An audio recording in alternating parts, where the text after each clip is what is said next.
Hey guys, this is ipodtutorialdudes, and today I'm going to go through my reaction and kind of explain Windows 8 from my perspective. I'm not by any means a huge like developer buff or uh, operating system buff. I know my way around it, but I'm not necessarily the most adept person, so it'll be good just average techie Joe's view on Windows 8. So the first thing I noticed when I boot up Windows 8 after the first couple of restarts, updates, whatever, is you boot up. I can't show you it with my screen recorder, but you boot up to a lock screen, and baffles me why you would need a lock screen unless you don't have a password on a tablet.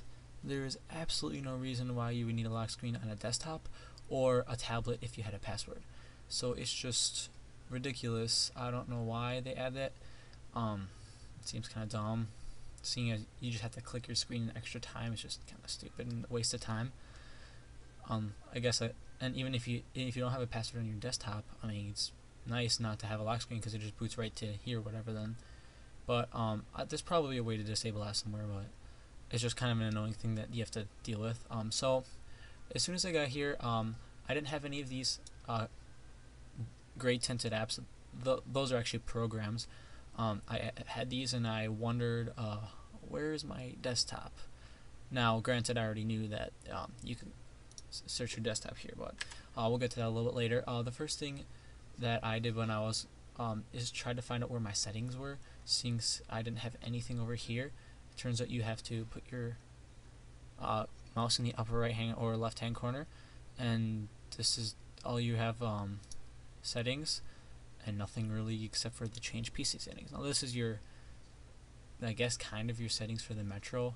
It has a bunch of different backgrounds. This is the lock screen, as you can see here. It's basically what it looks like. A couple cool features is the search features.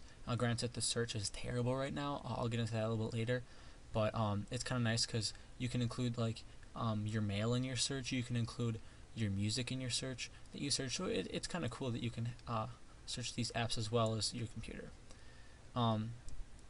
The devices is also a pretty cool feature. Like it shows all your devices, which is kind of nice because you can see my keyboard, mouse, my webcam, screen. Your wireless card. You can see a lot. It's pretty nice to see this. You can see your different devices, and especially once devices become more compatible with Windows 8, you can probably change a lot of the features right here. As right now, you can't really do anything. So that pretty much sums up this. Nothing else is really much different. One of the biggest difference, I guess, is that you can share your accounts with other people. Like you can log into your friend's computer in Windows 8 and have all your same settings, and that's kind of still in the early stages, but it'll become easier and easier, and I guess that's a pretty nice feature that they have. So another thing that bothers me is, now that we're in this is the application, not a program. How do I X out of this? Now, I guess X out is too mainstream, so I figured out you have to pull this thing down and pull it on the screen with your mouse. Now, why would they make you do that if you have a desktop? It boggles my mind. You can use Alt F4, like I'm probably going to use. There's a bunch of keyboard shortcuts. I'm not really great with them. I think, yeah, Windows key W is to search. I don't know why it's not Windows key S. I don't know. But they have a bunch of hotkeys I'll be trying to learn. So that basically is the Metro interface. As you can see here, the apps, I don't like the apps all that much, honestly, because they take a while to load. They're kind of blocky and chunky, and granted, my processor isn't great, but they don't feel all that nice. They look pretty nice, but I don't really like it that much. But as far as these apps go, now moving on to, so this, I'm not really thrilled about the Metro. It's not terrible, but for desktops, it's pretty bad. So the fun part is trying to figure out how to shut this thing down. Because I asked one of my friends, and he's an average techie, like Windows 7 kind of guy. I shut it down without using Control-Delete on Metro, and he he had no idea. It's you have to either lock it and then sign out, or and then click the power button, or like go over here, go to your settings and then power off. It's just really weird. I saw a YouTube video on that and I thought it was really funny about this guy asking random people to turn it off, and it wasn't easy for them. So this is the Metro. It's bad, I think, but we have a desktop. Haha. And here I installed something called Classic Shell. This is, without this, it basically doesn't have a Classic Shell. It's just your icons down here, and includes the recycling bin, which kind of gives you a little comfort there. But the Classic Shell is, I love it because it Windows 7. It has your control panel, which I couldn't find in the Metro. That was easily accessible. I have nowhere to look. I have no clue where to look, I should say. But luckily with the Classic Shell, all my happy settings are back. I can see my programs and my apps, and see these are the difference between apps. All the apps are the Microsoft things, and programs are stuff you download, like Office and stuff. So that's what I like about the desktop part of it. Is the desktop is smooth. Like, for example, it's like opening up. I love the navigator. It looks pretty cool. I mean, a Classic Shell also installs a ribbon here. I didn't like it very much. I don't mind having this extra settings up here. I mean, that's fine with me. For me, everything's a lot snappier. With the operating system, it's like almost like kind of upgrading to an SSD. Meaning, obviously, it's not anywhere close to as fast, but it's definitely a lot snappier on my 720 RPM hard drive. You'll notice that I'll start a program. For example, Microsoft Word 13. I have this on Windows 7 as well, and it boots up really fast. It's a ton faster than Windows 7, which it sits at the word loading screen for a while. I haven't upgraded my processor or anything. Or my hard drive. I'm just using a second hard drive, which is actually a lot older than the one I have Windows 7 on. So it really shouldn't be much faster, but it is. I mean, they did a lot better coding in Windows 7. Another instance is the boot up. The boot up is a lot faster. I've had times up to almost 50% faster, but the reason probably why is because I don't have almost any services running here. In Windows 7, I have a ton of services and drivers and stuff running on startup, so maybe that's why. But it definitely does boot up and shut down faster.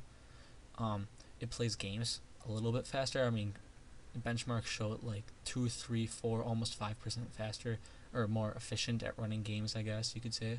I kind of wish they did the Metro interface for the tablets, and then the desktop interface for desktops, because I mean, this is very touch oriented, and even if you get a touch screen, I mean, are you gonna hold your hand up to your screen all day long? No, you're gonna want to relax in your chair and use your mouse, because that's what your mouse is for. So you really have to move your arm. Like my mouse, my DPI settings are high enough.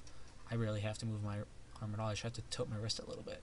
So I mean, it's nice if you had a tablet, and I don't. So I don't want this, which is why Classic Shell came to my rescue.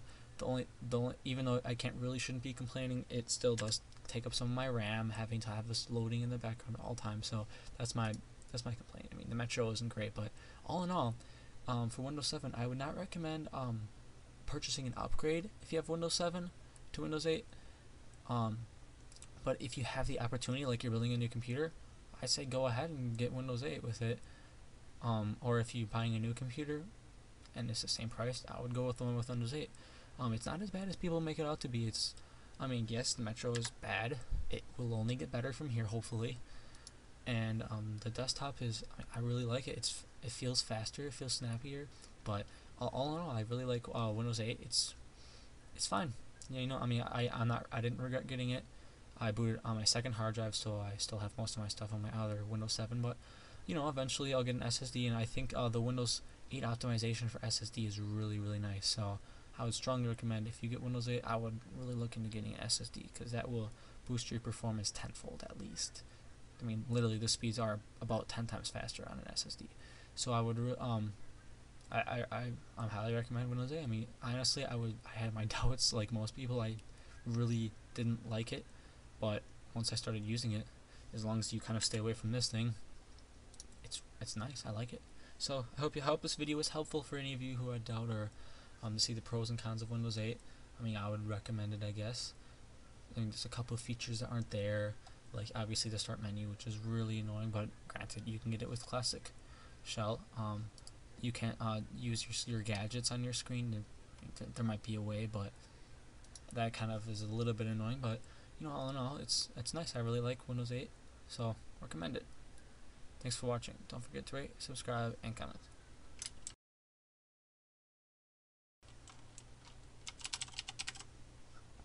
Like, what? Oh wait, we have to go to settings, and it's just horrible.